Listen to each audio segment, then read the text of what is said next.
पलवल में राष्ट्रीय राजमार्ग प्राधिकरण द्वारा पलवल रेस्ट हाउस के निकट बनाए गए फुटओवर ब्रिज को लेकर सवाल खड़े होने शुरू हो गए हैं। समाज सेवी पवन उर्फ गुड्डू का ये कहना है कि यहाँ से निकलने वाली महिलाएं छेड़छाड़ अथवा छीना झपटी का शिकार हो सकती हैं।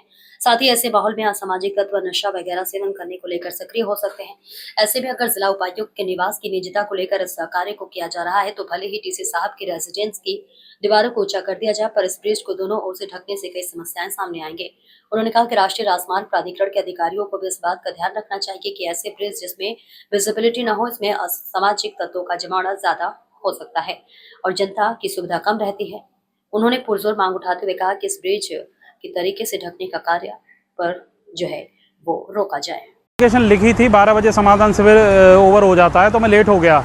इस पे मेरे बहुत टाइम से ध्यान था। NHI वालों ने पहले ही हमारे साथ तो गलत किया हुआ है कि हाईवे 6 लेन बनना था, ये इन्होंने बना दिया 4 लेन, जो कि हम वहाँ पे गडकरी मंत्रालय में घूम घूम के थक गए। फिर भी इन्होंने 4 लेन वाला लिया। यहाँ पे डेली हादसे का डर होता है। ऐसे ही ये शेड है।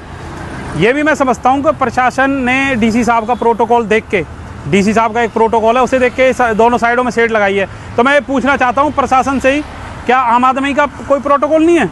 जो हमारी बहन बेटियाँ हैं उनकी कोई प्रोटोकॉल नहीं है? कल को यहाँ कोई वारदात होगी, 7 बजे के बाद यहाँ शराबी घूमेंगे, चेन स्नैचिंग हो गया, कोई वारदात होगी, क्या प्रशासन जिम्मेदारी लेगा इस चीज़ की? दूसरी बात, प्रशासन के ज़्यादातर थाने, DC साहब का घर, सब चीज़ यहीं पे ही है। कल को कोई वारदात होती है, इंसल्ट कितनी है प्रशासन की? क्या पलवल की इज्जत ही नहीं है इसमें?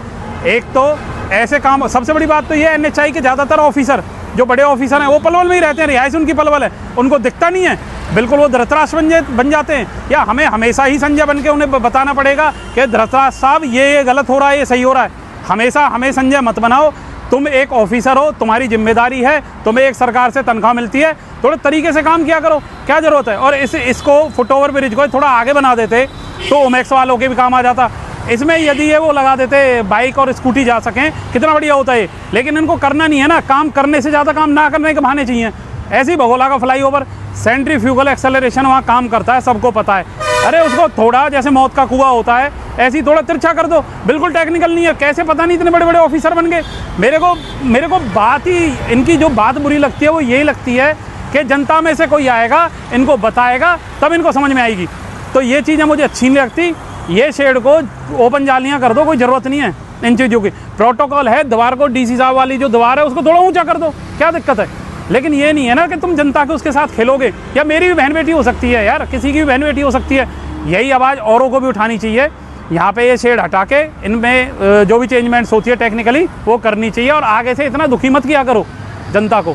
तो मैं तो यही कहूँगा। भगोला वाले फ्लाईओवर की मैंने एप्लीकेशन दी थी, जो मैंने बोला भी था। भगोला वाला फ्लाईओवर ही सेंट्रीफ्यूगल एक्सेलरेशन काम कर रहा है, उसमें उसे थोड़ा तिरछा कर दो, ख़त्म हो जाती है बात।